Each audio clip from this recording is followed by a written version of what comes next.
Okay, good afternoon to all of you.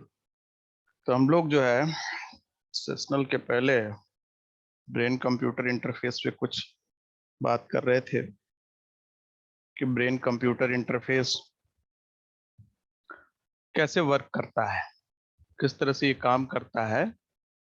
तो उसके लिए इस पर्टिकुलर डायग्राम को यूज किया था,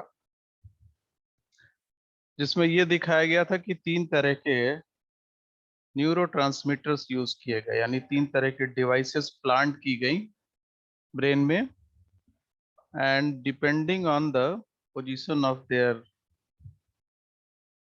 placement in the brain, different functionality उससे अचीव की गई। जैसे यहाँ पे हम लोग देख रहे हैं कि तीन यूनिट्स हैं, तीनों को स्कल जो है उसके स्कल के इनसाइड तीन जगह पे प्लांट किया गया है। एक ईईजी है, दूसरी ईसीओजी के लिए, और तीसरी सिंगल यूनिट जो है वो रॉ सिग्नल को अचीव कर रही है। Depending on the signal received by all these three sensors, एक डिजिटल सिग्नल्स को रिसीव किया गया, means the analogue signal is converted into digital form, the combined digital form, and from that signal अब जो processing unit है जो signal को process करेगी, वो उस डिजिटल डेटा से कुछ चीजों को अचीव करती है, फीचर एक्सट्रैक्शन जिसको बोलते हैं, कि क्या काम करना है, किस जगह पे काम करना है, कौन से प्रोग्राम को यूज करना है। तो ये सारा डिसीजन जो है वो सिग्नल प्रोसेसिंग यूनिट लेती है कि क्या चीज, क्या डिजिटल सिग्नल्स क्या दे रहे हैं, उन सिग्नल से क्या पता हो रहा है, और on the basis of that signal जो एल्गोरिथम, जो प्रोग्राम बनाया गया है कंप्यूटर में, उस प्रोग्राम के थ्रू डिवाइसेस को क्या क्या कमांड जाना है, यानी क्या वो जो काम होना है वो सिंपल लेवल का काम है, यानी जिसमें या तो कोई कम्युनिकेट करना है, या किसी चीज को देखना है, या किसी चीज को सुनने का काम है। इंटरमीडिएट लेवल का है जिसमें मूवमेंट का भी काम है कुछ एक्सटर्नल डिवाइसेस को, और तीसरा एक कॉम्प्लेक्स नेचर का जिसमें मूवमेंट के साथ साथ कंट्रोल भी है। तो क्या इन तीन में से किस तरह का काम है, उसको रिकॉग्नाइज कराना, उस काम को परफॉर्म कराना।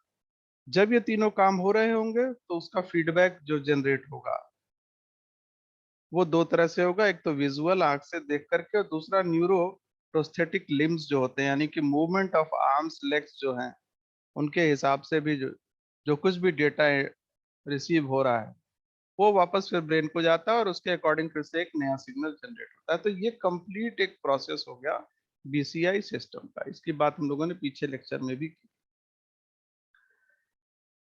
Training of the BCI system को देखें तो दो तरह के अप्रोच की बात हुई थी उस समय भी, कि एक होता है पैटर्न रिकॉग्निशन और एक होता है ऑपरेंट कंडीशनिंग अप्रोच। तो हम लोग का ब्रेन जो है ना वो बहुत बार पैटर्न को रिकॉग्नाइज करता है, किसी एक ही तरह के काम को होता हुआ देख करके वो उसको अपने दिमाग में स्टोर कर लेता है।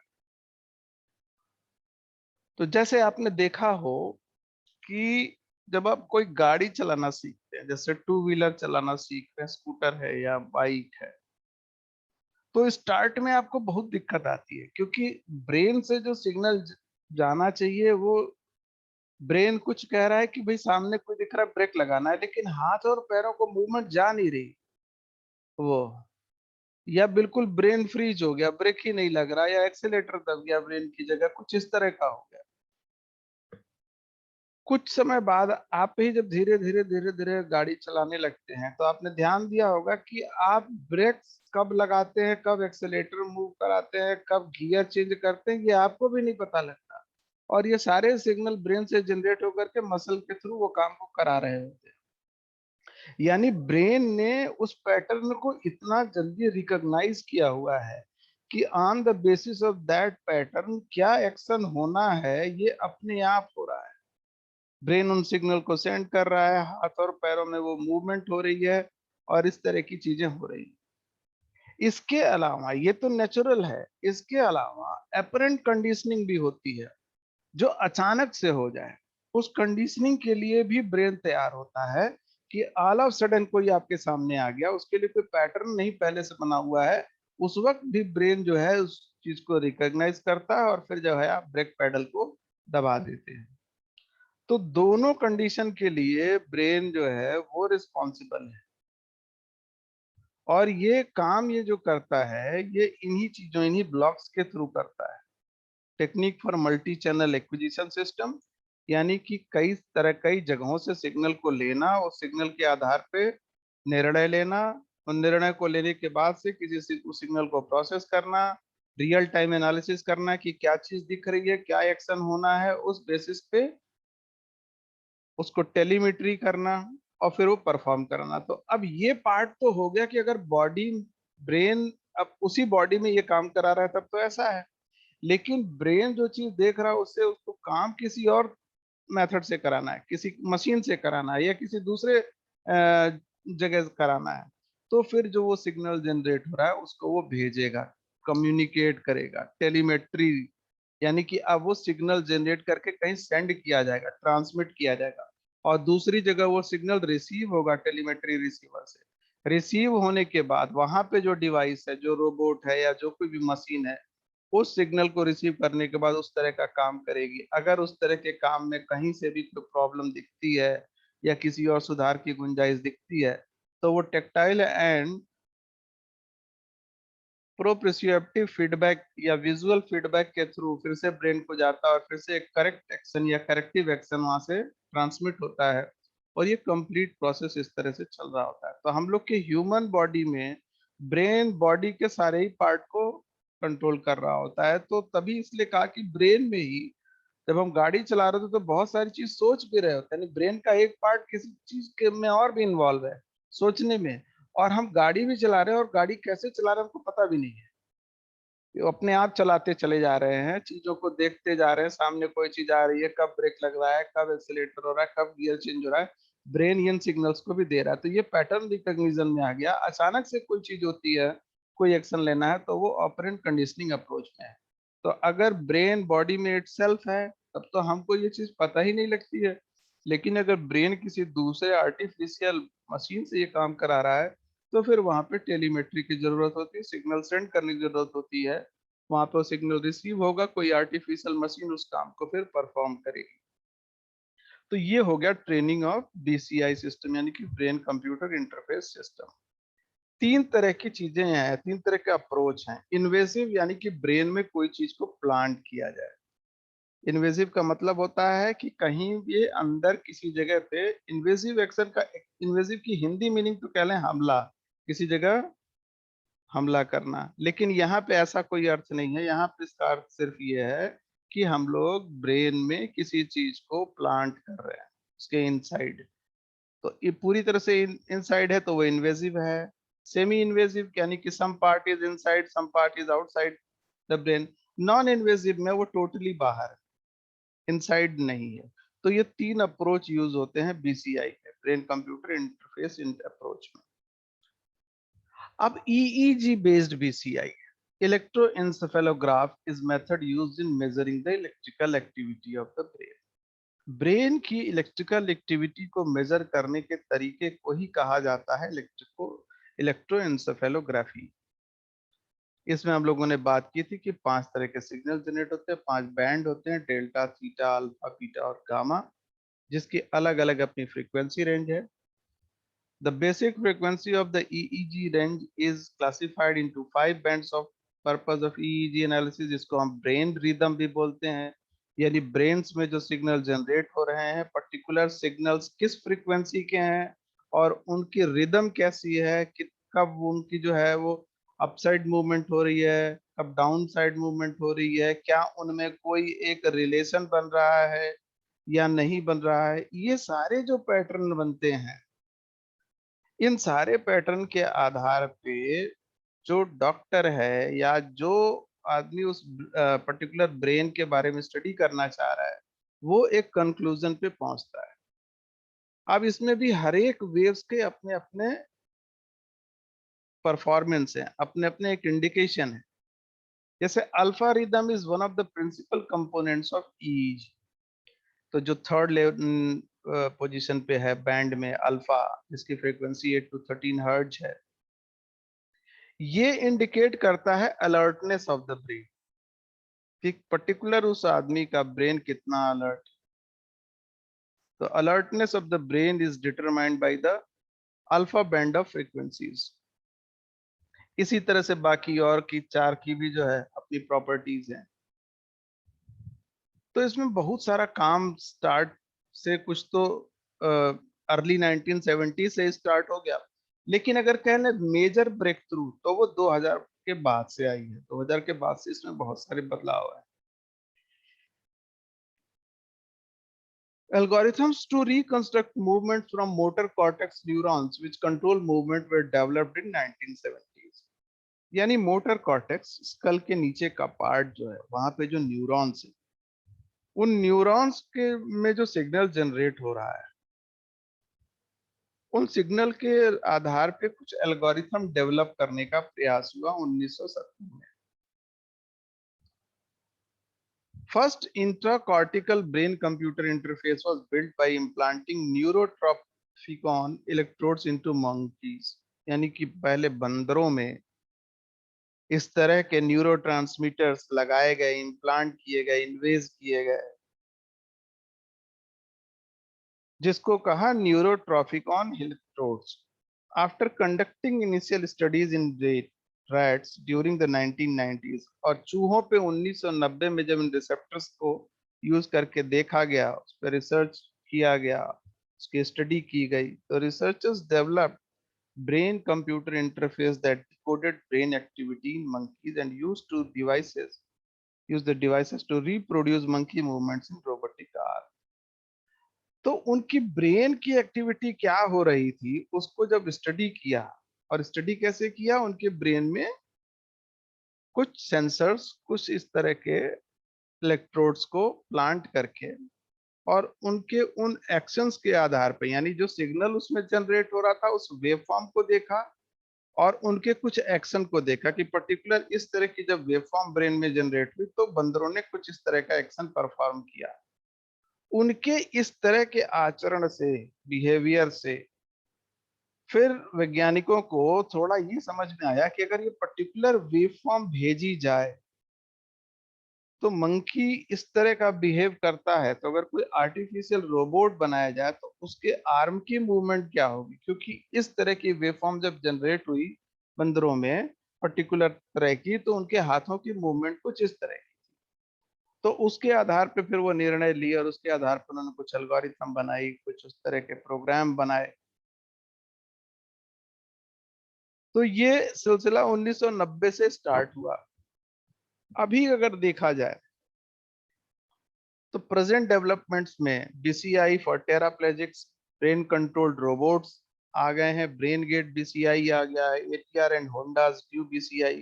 तो होंडा जो बहुत बड़ी कंपनी है ऑटोमोबाइल की, उनके यहाँ बहुत सारे रोबोट्स हैं जो इस तरह के काम करते हैं, जहाँ पे एक कंट्रोलर बैठा हुआ रहता है और वो पर्टिकुलर वेवफॉर्म्स को जनरेट करके उनके आर्टिफिशियल ब्रेन्स को भेजता है, और उसके थ्रू पर्टिकुलरली वो रोबोट उस तरह के काम को परफॉर्म करते हैं। तो जापान में इस पे बहुत सारा काम हुआ, बीसीआई पे, ब्रेन कंप्यूटर इंटरफेस पे। वहां ऐसी बहुत सारी कंपनीज हैं जो इन काम को करा रही हैं। अब जैसे हम लोगों ने स्टीफन हॉकिंस की बात की थी, तो स्टीफन हॉकिंस का जो व्हील चेयर था वो बहुत ही एडवांस व्हील चेयर था। उनके शरीर पे शायद ही कोई ऐसा अंग बचा हो जहां पे सेंसर्स नहीं लगे थे। ब्रेन में तो बहुत सारे लगे थे और टोटल बॉडी में लगे थे। और उनकी जो पर्टिकुलर व्हील चेयर थी उस पे उसका कंट्रोलिंग जो सिस्टम था वो जस्ट उनके पीछे, जैसे यहाँ पे दिख रहा है बैकपैक कंप्यूटर, वैसे ही वहां पे था उनके व्हील चेयर पे। और थ्रू द माइक्रोवायर एरेज या मोटर कॉर्टेक्स कह लें, जो न्यूरो चिप्स यहाँ पे रखी हुई हैं, उन चिप्स में जो सिग्नल जनरेट हो रहे हैं, उन सिग्नल से जो स्पाइनल कॉर्ड के थ्रू होल बॉडी में जहां जहां सेंसर्स लगे हैं, मसल कंट्रोल चिप लगी है, उसके थ्रू उनके हैंड की मूवमेंट, या इसका रिवर्स भी कह सकते हैं कि जो हैंड की जो उंगलियां हैं वो उंगलियां किस डायरेक्शन में मूव कर रही थी, उसके आधार पे उन सेंसर्स के मूवमेंट वो सेंसर वहां चेक करते थे और उन सिग्नल को ब्रेन को भेजा जाता था, और ब्रेन फिर उसको रियलाइज करता था कि पर्टिकुलरली वो क्या कहना चाह रहे हैं, उन उंगलियों की मूवमेंट से वो क्या कहना चाह रहे हैं। बाद में तो इन उंगलियों की मूवमेंट भी कम हो गई, तो आंखों की जो मूवमेंट होती थी बाएं दाएं, कुछ इस तरह की मूवमेंट से फिर ब्रेन में क्या सिग्नल जनरेट हो रहे हैं, क्या वो कहना चाह रहे हैं, इसको बहुत सारा किया गया। तो पर्टिकुलरली इस दिशा में बहुत काम हुआ टेट्राप्लेजिक्स में। Control scheme sends movement intention to prosthetic controller, prosthetic return phone sensory information to controller, यानी कि जो ब्रेन में लगे हुए हैं न्यूरोचिप्स, वो सिग्नल जनरेट करती थी। प्रोस्थेटिक कंट्रोलर यानी ये बैकपैक कंप्यूटर की बात कर रहे हैं, उसको सिग्नल जाता था depending on the signal coming from the brain. Computer जो है जिन जिन मसल्स के लिए कहा जा रहा था उन उन मसल की मूवमेंट कराता है, उनसे वो जो काम कराना है करा रहा होता है। फिर वहां से वो काम कैसे हो रहे हैं, सही हो रहे हैं नहीं सही हो रहे हैं, वहां से जो सिग्नल जनरेट होता था वो वापस ब्रेन को जाता था, प्रोस्थेटिक रिटर्न फोर्स उसको बोलते हैं, कंट्रोलर वहां सेंड करता था, और इस तरह से एक फीडबैक प्रोसेस जनरेट होता था। तो जैसे मान लीजिए कि इस हाथ के थ्रू किसी सामान को पकड़ना है, तो ब्रेन से जो सिग्नल गया इस कंप्यूटर को, प्रोस्थेटिक कंट्रोलर को, तो कंट्रोलर ने एक सिग्नल इस हैंड को दिया कि इतना फोर्स होना चाहिए इस सामान को पकड़ने के लिए, पर उतना फोर्स हैंड नहीं लगा पा रहा है, कुछ कम लग रहा है, तो सामान उठा नहीं पा रहा है उस हाथ से। तो फिर ये फीडबैक प्रोसेस यानी कि prosthetic return for sensory information brain को जाएगा, फिर ब्रेन उसको कैलकुलेट करेगा और उसके अकॉर्डिंग फिर एक नया सिग्नल जनरेट करेगा, और फिर वो कंप्यूटर को आएगा, और कंप्यूटर फिर उस मसल कंट्रोल चिप को भेजता है सिग्नल कि now this amount of force is required to hold the things. तो फिर ये काम इस तरह का चल रहा होता है। तो ये पूरा प्रोसेस जो है उसको कहा जाता है टेट्राप्लेजिक्स। ब्रेन कंट्रोल्ड रोबोट्स बहुत सारे आ गए।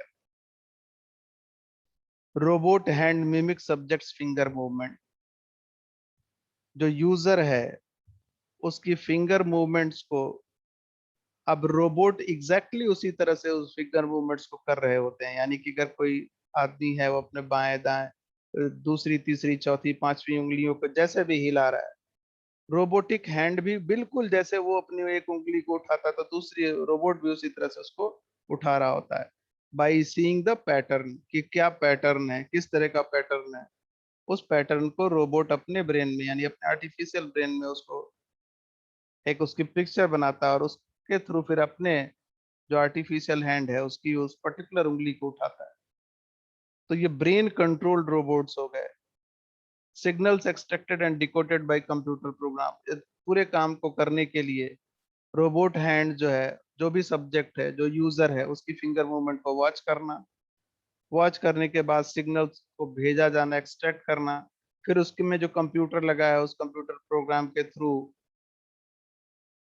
क्या एक्शन लेना है, उस एक्शन को हैंड शेप्ड रोबोट को भेजना, फिर वहां पे जो सिमुलेट होगा यानी कि जो ओरिजिनल मूवमेंट करानी है उस उंगली की उसको परफॉर्म कराया जाना। अगर उसमें कहीं कोई दिक्कत आती है तो फिर उस कमांड को वापस ऑन बोर्ड सेंसर को भेजना, और क्या उसमें कोई रीडिंग की जरूरत है, उसको रीअरेंज करने की जरूरत है, उसमें कोई एरर है या उसमें कोई रिफाइनमेंट की जरूरत है, तो वो चीज को परफॉर्म किया जाता है। तो ब्रेन कंट्रोल्ड रोबोट्स यानी किसी के ब्रेन, किसी एक ह्यूमन ब्रेन से एक आर्टिफिशियल ब्रेन को गवर्न किया जा रहा है। यहाँ पे आर्टिफिशियल ब्रेन उस रोबोट का हो गया। ब्रेन गेट, अब ये एक नया प्रोसेस है। Brain gate device can provide motor impaired patients a mode of communication through the translation of thought into direct computer control। आदमी का ब्रेन तो काम कर रहा है पर वो बोल नहीं पा रहा, उसके बोलने में कोई दिक्कत आ रही। तो जो ब्रेन में सिग्नल जनरेट हो रहा है, वो सिग्नल को वैसा का वैसा ही कि वो कहना क्या चाह रहा है, इस कंप्यूटर स्क्रीन पे वो लिख के आ जाए। इसको कह रहे हैं ब्रेन गेट टेक्नोलॉजी। यानी इस पर्टिकुलर आदमी के ब्रेन में एक सिग्नल जनरेट हुआ कि मुझे ये वाक्य कहना है, पर वो कह नहीं पा रहा है क्योंकि मोटर इम्पेयर्ड है। यानी वो जो नर्व्स जा रही हैं ब्रेन से इसके माउथ तक, जॉ तक कि भाई पर्टिकुलर ये मूवमेंट होना चाहिए, ये शब्द को कहना है, पर वो कहीं ना कहीं नुकसान उसको पहुंच चुका है। अब वो कह नहीं पा रहा। तो सिग्नल तो जनरेट हो रहा है उसके ब्रेन में, अब वो करे क्या? तो उसके लिए यहाँ पे सेंसर्स और इलेक्ट्रोड्स को प्लांट करके रखते हैं इस ब्रेन में, और उन सिग्नल्स को जो टेक्नोलॉजी है उसके थ्रू, इसको ब्रेन गेट टेक्नोलॉजी कह रहे हैं। जब आप लोग इसके एडवांस में पढ़ेंगे तो बीसीआई एक बड़ा सब्जेक्ट है, ब्रेन कंप्यूटर इंटरफेस, जो बायोटेक्नोलॉजी में एज ए सब्जेक्ट पढ़ाया जाता है।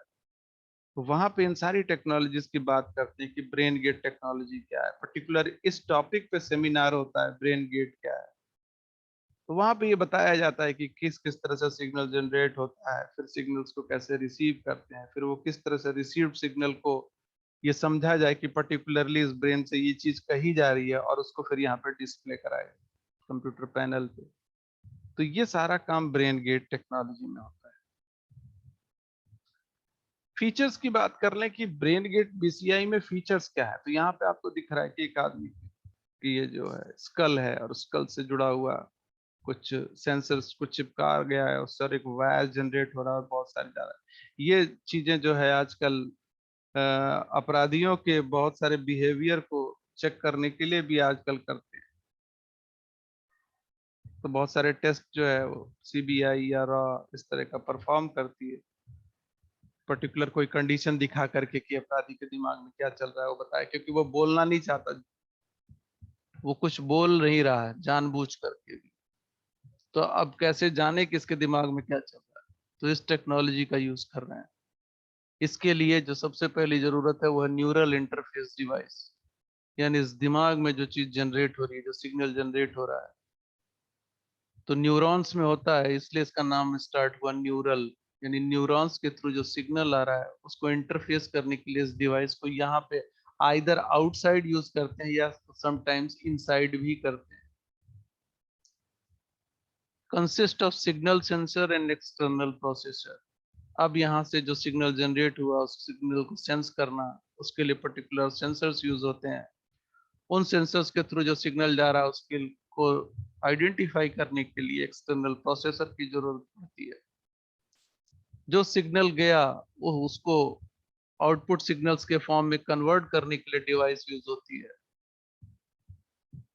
सेंसर्स जो होते हैं वो टाइनी चिप होते हैं जिसमें इलेक्ट्रोड सेंसर्स लगे होते हैं। यानी कि एक सेंसर एक छोटी सी चिप होती है जो इनसाइड ब्रेन में प्लांट की जा सकती है।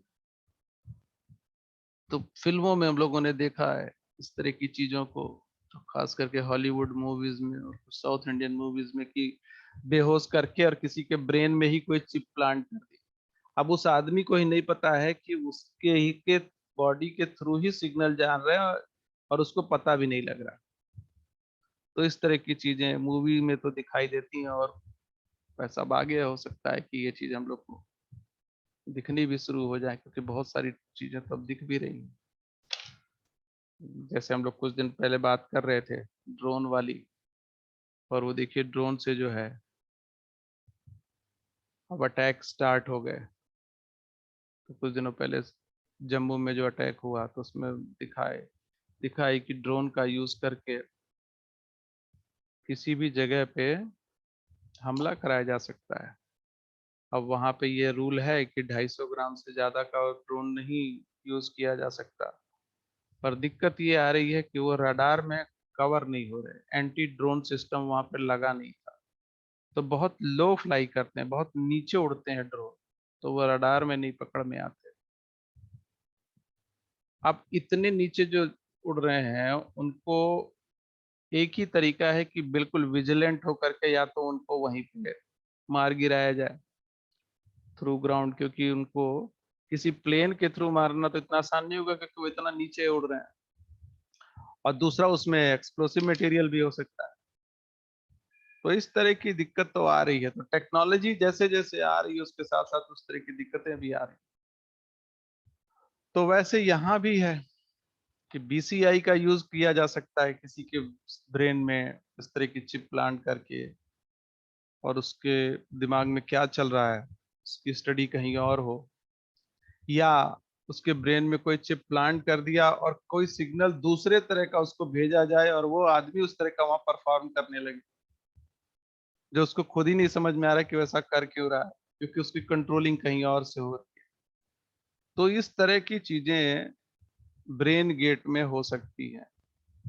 Chip implanted on brain surface, cable connector sensor to external signal processor। तो यहाँ पे इस पूरी बात में ये बता रहे हैं कि ब्रेन गेट जो टेक्नोलॉजी है, जो फीचर है इसका, वो ये है कि तीन चार चीजें से महत्वपूर्ण हो गई। एक तो इनसाइड ब्रेन अगर कोई चिप प्लांट की गई है तो उसमें न्यूरो ट्रांसमीटर्स, न्यूरो सेंसर्स लगे होंगे, जिनका काम होगा उस सिग्नल को सेंस करना जो ब्रेन में जनरेट हो रही है, और दूसरी तरफ ये भी काम होगा कि अगर कोई आउटसाइड से सिग्नल आ रहा है तो ब्रेन को उस सिग्नल को पास ऑन भी करना। इसके अलावा जो ब्रेन में सिग्नल जनरेट हुआ उसको प्रोसेसर समझेगा कैसे, तो उसको आउटपुट सिग्नल्स के फॉर्म में कन्वर्ट करना। प्रोसेसर में इस तरह की कैपेबिलिटी होनी चाहिए कि वो ब्रेन के फंक्शनिंग को समझ सके, जो सिग्नल जनरेट हो रहे हैं उसको लैंग्वेज फॉर्म में कैसे कन्वर्ट कर सके, क्या सिग्नल है, किस तरह की बात कही जा रही है। तो इस पे बहुत सारा अभी काम चल रहा है, सॉफ्टवेयर और हार्डवेयर दोनों पे, क्योंकि ब्रेन बहुत कॉम्प्लेक्स नेचर की चीज है। पर्टिकुलरली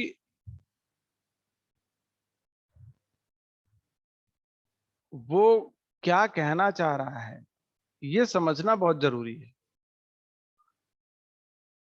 और हर एक पर्सन, अगर पर्सन टू पर्सन की बात करें तो वो वेरी करता रहता है।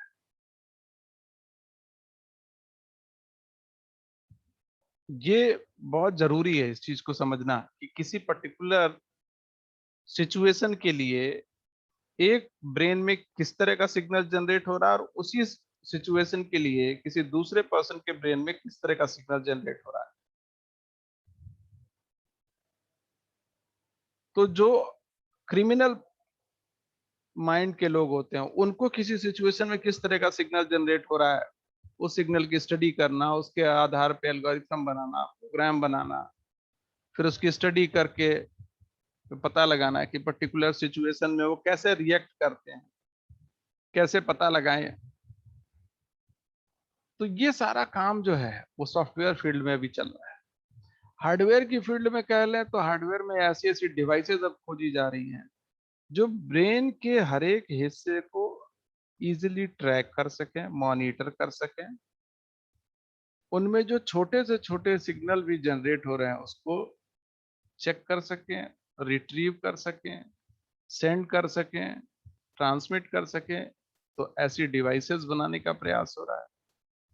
ये दोनों काम साइड बाय साइड चल रहे हैं और दोनों का रोल बहुत इंपॉर्टेंट है।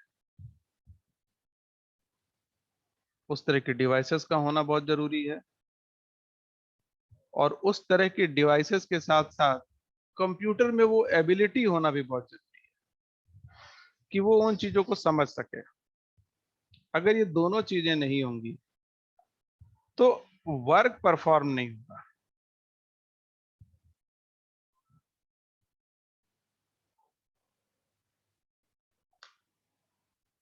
तो एक तो ये बात हो गई features of brain gate BCI. अब अगर आप देखें ATR Honda develop new BCI, यहाँ पे एक रोबोट आपको दिख रहा होगा असीमो नाम का, और यहाँ पे एक पर्सन आदमी बैठा हुआ। इसके ब्रेन के ऊपर, ये पूरा स्कल के ऊपर एक तरह की मशीन लगी हुई है जो इसके ब्रेन में जनरेट हो रहे सिग्नल्स को पढ़ रही है। और ये जो पीछे बड़ा सा बॉक्स टाइप का दिख रहा है ये वो कंप्यूटर मैकेनिज्म है जो उस सिग्नल को जो ब्रेन से आ रहे हैं उसको पढ़ना, उसको समझना, उसके आधार पे जो है डिसीजन लेना। और ब्रेन से क्या सिग्नल जनरेट हुआ, यानी ब्रेन से सिग्नल जनरेट हुआ कि हैंड मूव कराना है, तो ये सिग्नल ब्रेन में जनरेट हुआ, इस आदमी ने अपना हाथ नहीं उठाया, पर इस कंप्यूटर के थ्रू ये पता लग गया कि ब्रेन में ये कहा जा रहा है कि हाथ को ऊपर उठाना है, वेव करना है, हेलो कहना है। एंड अकॉर्डिंग टू दिस ये रोबोट उस तरह के एक्शन को परफॉर्म कर रहा है क्योंकि इस पर्टिकुलर आदमी का हैंड मूवमेंट पैरालाइज्ड है। तो वो अपने से मिलने आए किसी आदमी को अगर उसको हाय या हेलो बोलना है तो वो इसके थ्रू करा रहा है, इस रोबोट के through. So BCI is here for manipulating robots using brain signals, enables decoding natural brain activity, यानी naturally जो brain में activity हो रही है उस activity को enable कराने के लिए। और जो टेक्नोलॉजी यहाँ पे यूज हो रही है वो है MRI बेस्ड न्यूरल डिकोडिंग, जिसको मैग्नेटिक रेजोनेंस इमेजिंग प्रोसेस भी बोलते हैं। यहाँ पे नो इन्वेजिव इंसिजन, यानी ब्रेन के इनसाइड कुछ भी प्लांट नहीं हो रहा है। यहाँ पे ये मशीन जो लगी हुई है ब्रेन के ऊपर लगी, यानी खोपड़ी के बाहर लगी हुई है, पर वो इतनी कैपेबल है कि वो ब्रेन में जो सिग्नल जनरेट हो रहा है उसको रीड कर सकती है एमआरआई के थ्रू। तो एमआरआई किसी की होती है तो आपने देखा होगा उसके शरीर के अंदर कोई चीज प्लांट नहीं करते, उसको एक मशीन के अंदर डाल देते हैं और वहां से उसके सिग्नल्स को चेक करते हैं। और वो किस तरह के सिग्नल होते हैं? हेमोडायनामिक रिस्पॉन्सेस, यानी ब्लड और फ्लूइड लेवल का जो वेरिएशन हो रहा है, जो चेंज हो रहा है, उसको चेक करते हैं। उसके आधार पे वो उस पूरी टेक्नोलॉजी का वर्क होता है। और इसमें अभी तक 85% एक्यूरेसी पाई गई है कि सिग्नल जो इस तरह के जनरेट हो रहे हैं उस तरह के सिग्नल्स के थ्रू ये रोबोट उन एक्शंस को परफॉर्म करने में सक्षम भी पाया गया। तो ये जापान में इस तरह का बहुत सारा प्रयास चल रहा है कि इस तरह के काम कराए जा सके।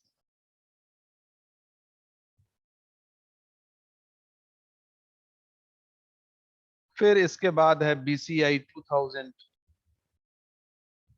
BCI 2000 एक open source general purpose system है जो ब्रेन कंप्यूटर इंटरफेस के रिसर्च एरिया के लिए है।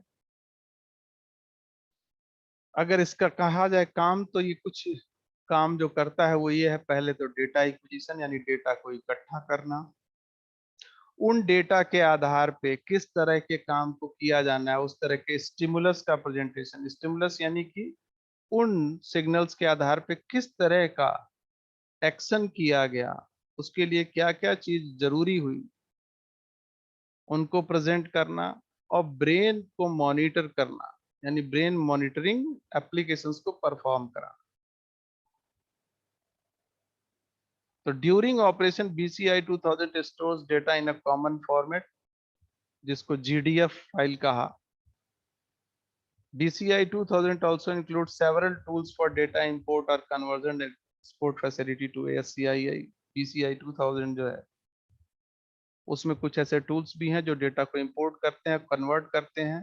और ASCII कैरेक्टर, यानी जो आपके कीबोर्ड पे जितने भी कैरेक्टर्स लिखे हैं ये सब ASCII कैरेक्टर्स हैं, उस तरह के कैरेक्टर्स में कन्वर्ट करना जिससे कि हम कोई सी चीज को लिख करके अल्फाबेट या न्यूमरल्स या कुछ सिंबल्स के थ्रू बता सके। तो ये सारी चीज जो है वो BCI 2000 सॉफ्टवेयर में। तो इतना काम जो है अभी चल रहा है BC ब्रेन कंप्यूटर इंटरफेस में। तो इतनी बात आज मुझे करनी थी, इसके आगे हम लोग करेंगे बात मंडे को नेक्स्ट लेक्चर में।